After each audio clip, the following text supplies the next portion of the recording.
There's so much going on in the sports world right now. You got March Madness going on. The MLB season is here. The NBA are in their playoff race. But let's not forget about what's going on in the NFL. One of my favorite parts of the NFL calendar year, draft season. And today we saw one of the best and maybe the best draft analysts out there, Daniel Jeremiah of NFL.com, drop his mock draft 3.0, and I wanted to react to it. So what is going on, everybody? How is everybody doing today? Daniel Jeremiah did drop Mock Draft 3.0, Giants, Steelers, and Titans pick quarterbacks. And Daniel Jeremiah, like I said, is one of the more respected draft analysts in the industry because he knows a lot what's going on. He's hearing things throughout scouts, teams front office, and that's going to go into his mock draft, not just his evaluation on these prospects. And I think it's a really good indicator on what could happen in the NFL draft. And I wanted to react to it today. I haven't reacted to a Daniel Jeremiah one. I did react to, I believe it was, Charles Davis's 1.0 mock where we saw Jackson Dart go third overall. But yeah, we are probably going to see Jackson Dart in this first round unless there's a complete wild card on who that quarterback is going to be.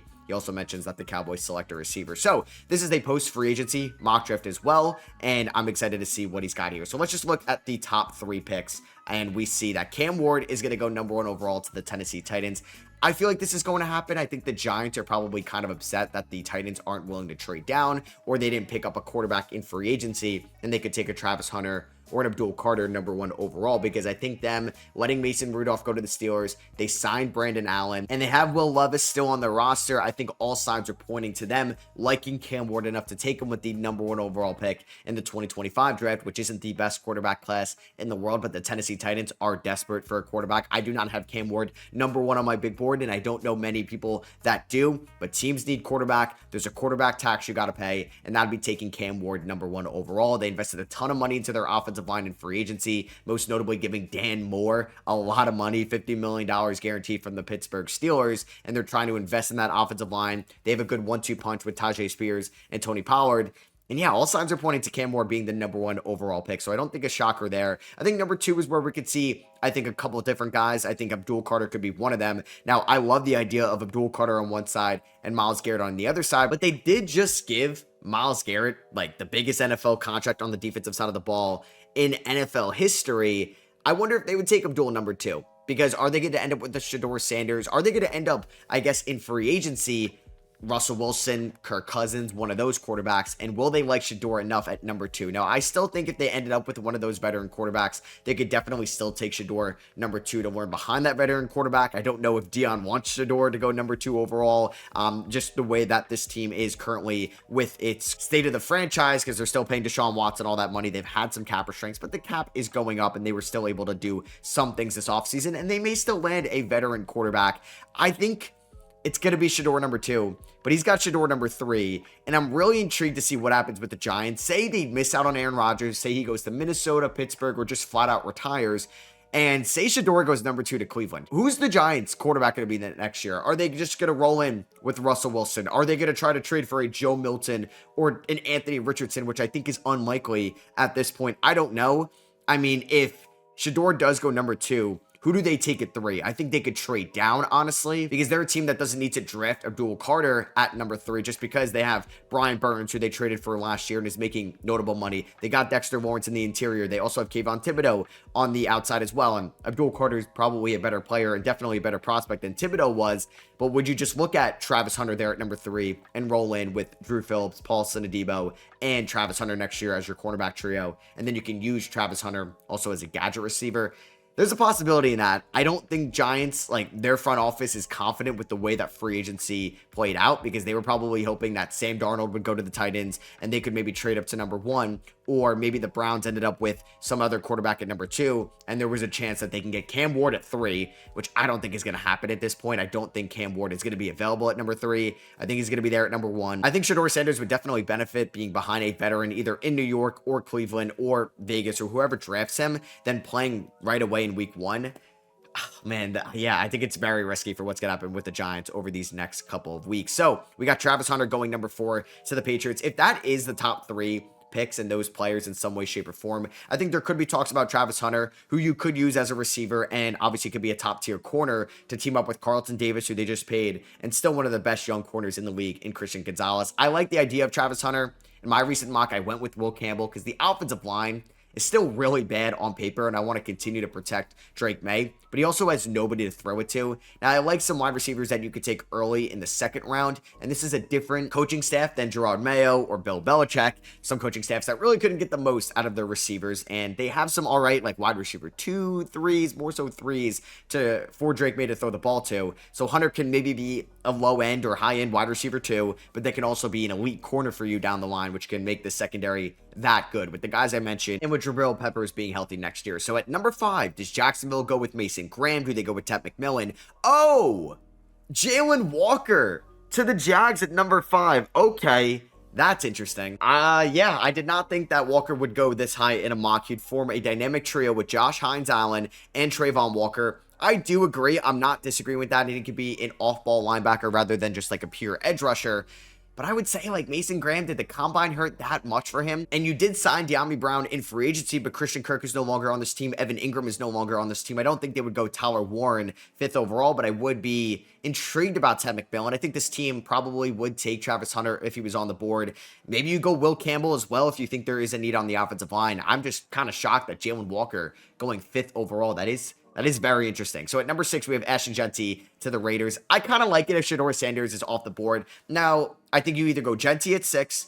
I mean, Will Campbell can make this offensive line even better to protect Geno Smith, who played with a horrible offensive line last year. But Ashton Jeanty, this is a solid offensive line to go into, led by Colton Miller and Jackson Powers-Johnson. But this team's receiving core isn't the best in the world, and Jakobi Meyers is a fine wide receiver, but do you think there's some upside with Ted McMillan here? You signed Christian Wilkins to a lot of money last year, so Mason Graham I don't think would make a ton of sense here at number 6. I kind of like it. I wish you could trade down and get Ashton Jeanty. That could be smart for Vegas. Maybe if Shedeur Sanders is on the board, you could trade down, but I wonder if they would just think about taking Shedeur at number 6. But if Shedeur does go before them, which I think will happen, I like the idea of Ashton Jeanty in Vegas. My hot take was like, what if the Patriots took Ashton Jeanty at 4? But I think that would be if like Shedeur Sanders was on the board and Travis Hunter went in the top 3. But I don't really see that happening at this point. So at number 7, we got the Carolina Panthers the New York Jets on the board, and they're taking Armand Membou, and the Panthers are taking Mason Graham. So Armand Membou going ahead of Will Campbell. I guess he thinks that scouts and front offices are worried about Campbell not being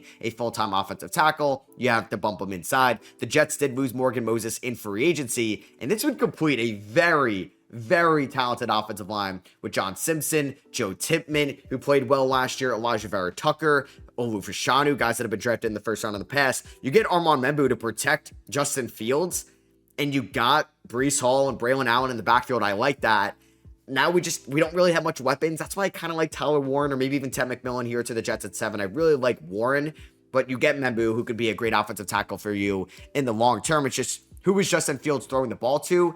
Now, you could just run it a ton because Justin Fields is a great runner. You hope Breece Hall can bounce back another year removed from the injury. Braylon Allen in year number 2, and this could be one of the best rushing attacks in the AFC. So I like that idea. I think Will Campbell on the board, but you're probably not going to bump Will Campbell inside with this Jets offensive line that already has a very solid interior. So I like Membou over Campbell, but I think I like Warren a little bit more. And the Panthers take Mason Graham, so they missed out on Milton Williams in free agency, but they did spend big time money at that position. And I think Mason Graham, like I recently mocked this, incredible value. Now, some Panthers fans in my mock were like, if Ted McMillan's on the board, we should really take him. And I don't disagree. You could also get one of the top tier corners in Jahdae Barron or Will Johnson to pair up with JC Horn in that secondary. So there are some great options for the Panthers because you really hope that both quarterbacks go before you. And then you also, Jalen Walker, why not? Even though they could think about Jalen Walker there at number 8, but Mason Graham, was talks about going number 4 to the Patriots. I don't think he was ever top 3, but that would be a mean defensive line if the Panthers can take Mason Graham there at number 8. But I would also like to get Bryce Young, a top tier receiver. They didn't get a pipe dream of Garrett Wilson. They're not getting a T. Higgins anymore or a Chris Godwin.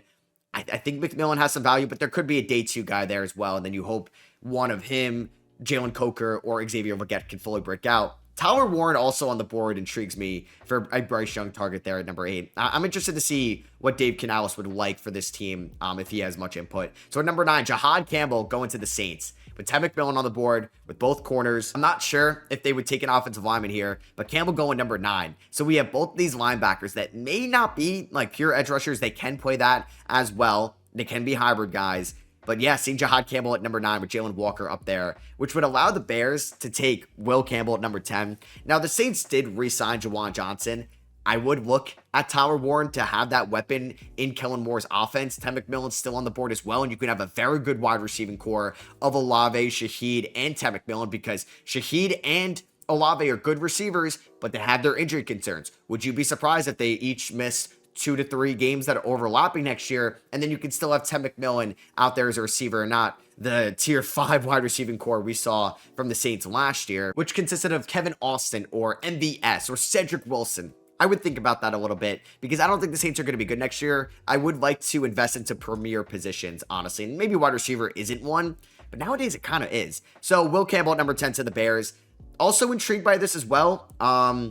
Yeah, I mean, now you're going to get a tackle. So I guess going into next year, you'd have Campbell and right instead of Jones and right, and then you invested into the interior with Drew Dahlman, Jonah Jackson, and Joe Thuney. So yeah, Ryan Poles really overhauled that interior offensive line. Ashton Jeanty's on the board, so I don't know. I don't think I would take on Marion Hampton there at number 10. The Bears could probably use another edge rusher or somebody on the defensive side of the ball as well, and you can get basically every edge rusher outside of Abdul Carter the way this mock has fallen. But I think Campbell could be a top 5 player in this class. Who cares? I mean, they're going to play him here at offensive tackle, which is interesting because Membu went ahead of Will Campbell. I thought maybe he would bump him inside to whoever he had him going to instead of offensive tackle. So number 11, the 49ers, who lost Shavarius Ward in free agency, get Jahdae Barron. So he does have Jahdae Barron as the number 1 corner off the board, not Will Johnson. And I think that would be smart for the Niners. I'd love Armand Membu to the Niners at 11, but if he's off the board, I would look at corner. And then I think it's whoever you prefer between Barron and Will Johnson. At number 12, we do have Matthew Golden ahead of Ted McMillan going to the Cowboys. Whoa. I think if you're trying to look at the offense of Schottenheimer and their scheme, maybe you think Golden as a deep threat gives you a little bit better of a chance, but I just like the big body of Ted McMillan a little bit. I mean, they have Jake Ferguson. They're not taking a tight end, but Tyler Warren is an option that's still on the board for teams here. And yeah, with Jeanty off the board, they could go Marion Hampton. They did sign Javonte Williams. I don't think that's going to mean that he's going to be the bell cow next year. They could take somebody on day 2. They're a team that also needs a corner. I mean, Will Johnson still on the board could be great value. I don't know. I mean, the Cowboys, I think it would be more wise to go receiver than a running back, as we're going to, I don't know. Offensive line, I think with Membu and Campbell off the board, I don't think they would go Kelvin Banks. So Malachi Starks, I'd mock that a ton. Love that to Miami. You lost Siobhan Holland in free agency. He could be a top 10 player in this class, and I think he should go in the top half of the draft. I think so many teams behind the Dolphins could really use a Malachi Starks, and I think they should definitely take him. I maybe thought about offensive line here at 13, but I really like the signing of James Daniels, so I would go Starks at 13. And then Tyler Warren, who I mocked a ton before free agency and the combine, he goes 14. I honestly think Tyler Warren could go as high as number 5 to the Jags. I don't think that's happening. Could the Raiders take a tight end 3 years in a row? No. But the Jets at 7, Panthers at 8, Saints at 9. I mean, I think you're fine with Cole Kmet at 10, so I don't think the Bears would do that. I don't know. Johnny Smith was great for the Dolphins, so probably not. But Tyler Warren would be phenomenal for them. I thought it would be more realistic that they're going to be a Colston Loveland team now. But if they can get Tyler Warren and whoever their quarterback is going to be, Anthony Richardson or Daniel Jones, and you have the weapons around that quarterback of Pittman, Downs, Mitchell, Pierce, Warren, and Jonathan Taylor, that's at least some options for your next quarterback. Either it's being Daniel Jones or Anthony Richardson. I guess you hope it's going to be Anthony Richardson, but you don't really know at this point. Now, the offensive line got a little bit worse this offseason, so we'll see how it looks. At least Warren can also help in the blocking aspect as well. We have Will Johnson going to the Falcons at 15. They should be jumping for joy if he makes it there. Still incredibly young. Daniel Jeremiah mentions there's some inconsistencies on his 2024 tape, but I think the potential is there for Will Johnson to be the best corner in this draft. I do wonder if you look at the odds, who has a better chance of being better than Travis Hunter as the pure corner, Will Johnson or Jahdae Barron? I think Jahdae Barron may have a higher floor, but I think Will Johnson has the higher ceiling, and I think that's what maybe the Falcons need at this point. They got to go defense, so I'm glad they snagged Will Johnson. Wow, Gray's Abel, who had a very good combine, rising up some draft boards, 16 to the Cardinals, probably the highest I've seen him go yet. Surprised he goes ahead of maybe Tyler Booker, but more so Kelvin Banks.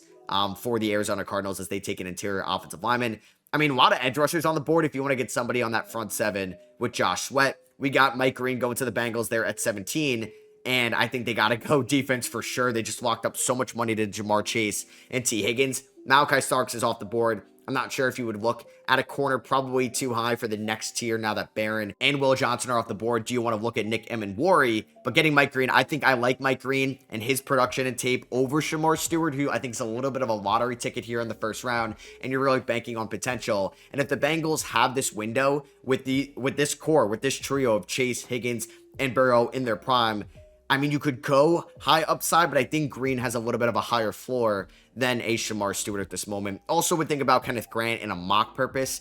Derek Harmon, I like a ton. 17 might be a little high. Colston Lovin going to the Seahawks at 18, so they end up getting Cooper Kupp in free agency. They traded away DK Metcalf. Tyler Lockett's no longer on this team. I wonder if he could be a New York Jet, or maybe he just ends up in Vegas as well. I think two teams that could look at Ted McMillan in the top 10. Maybe at least Locking can give you 1 year buffer as a solid wide receiver too. But Loveland going to the Seahawks there at 18. They could use an upgrade there at the tight end position. And I think that could be a good safety blanket or just another weapon for Sam Darnold. Sam Darnold is not going to the best offensive line in the world. And we don't have an offensive lineman here at 18 with Kelvin Banks on the board. I love the idea of Loveland in Seattle. But man, I would take an offensive lineman. I don't think you would go tackle like Simmons or Connerly here, but I would really look at Tyler Booker. Or Kelvin Banks, man. I think Kelvin Banks is going to be a guard, but I think he could be a damn good one, and that's what the Seattle Seahawks need. It's just interior offensive lineman depth. I know they picked up some guys this offseason, but Loveland, I mean, that makes a great receiving trio for Darnold, right? Like, he's going from Addison, Jefferson, and Hawkinson to Kupp, JSN, and Loveland. That is a drop-off, but it's not the biggest drop-off in the world for Darnold. At number 19, we are going to have the Tampa Bay Buccaneers taking Donovan Ezeraku, okay, who has been rising up draft board since the combine, stays in the state of Florida, and he goes ahead of guys like Shamar Stewart, James Pierce, Mykel Williams, Nick Scorton here, 16.5 sacks last year at Florida State. I think with Mike Green off the board, who I would probably take if he was on the board for Tampa Bay, you get maybe the next best option in Ezeraku. And now you have him and Hassan Reddick. Now you got options in that front seven for Tampa Bay at 19. Amarian Hampton to the Broncos at number 20. I think I've mocked Ashton Jeanty to them, but I think Jeanty's going to go a lot higher now.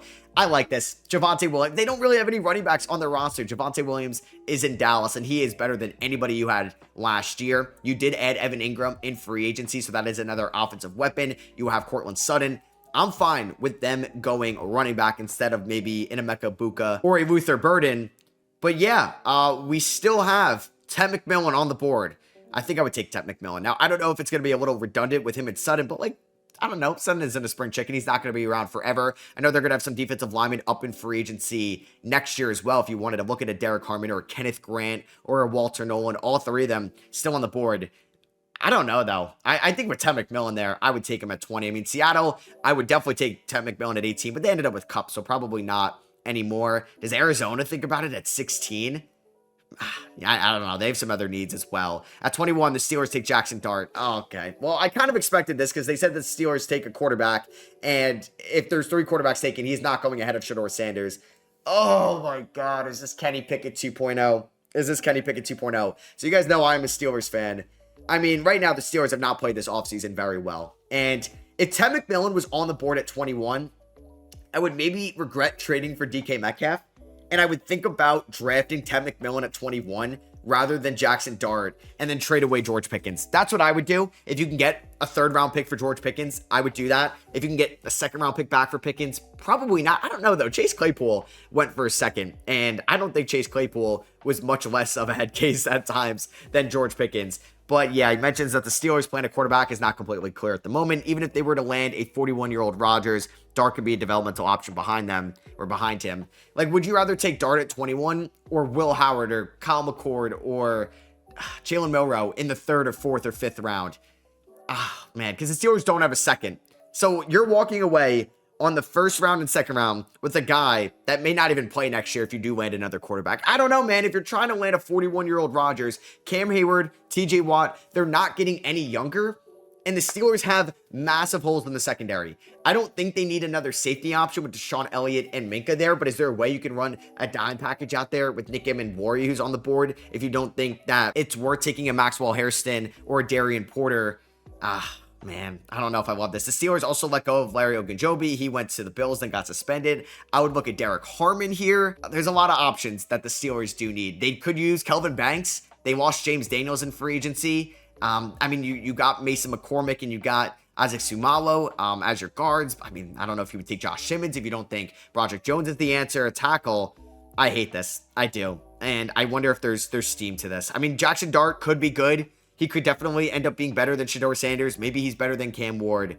But man, it's such a big what if.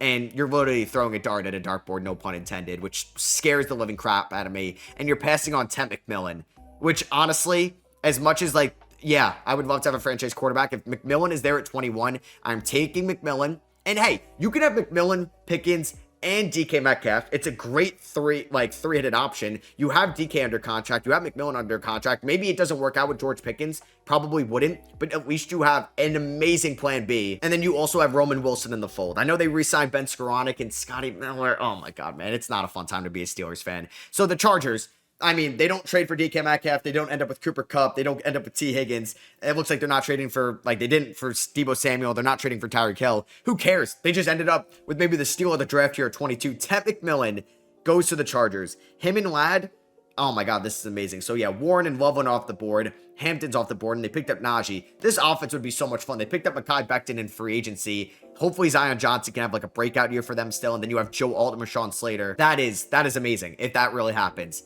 Wow, if he slides this far, that is crazy. I wonder if the Packers would be a little bit upset if I don't know, Packers should leapfrog LA immediately or leapfrog Denver with Tampa Bay if Ted McMillan is on the board.